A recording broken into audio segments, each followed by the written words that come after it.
আমাদের ছোট্ট সোনা নিয়ে একটি আমি ভিডিও আপলোড করলাম। ভিডিওটা সবাই সাবস্ক্রাইব শেয়ার করে নতুন নতুন ভিডিও আপলোড করতে সাহায্য করবে।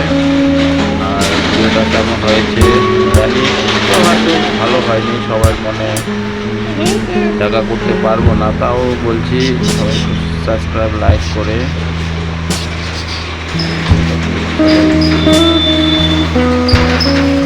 ভালোভাবে দেখবেন, তাই বলছি।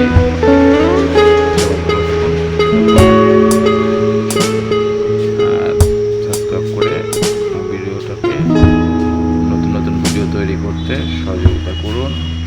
আপনাদের সবাই আশীর্বাদ পারি। আর ভিডিও কোয়ালিটি হয়তো অত ভালো হয়নি, যেটুকু পেরেছি মোবাইল থেকেই করা হয়েছে, তাই করলাম আমার ছোট্ট মেয়েটাকে নিয়ে। মেয়েটাকে সবাই একটু আশীর্বাদ করবে।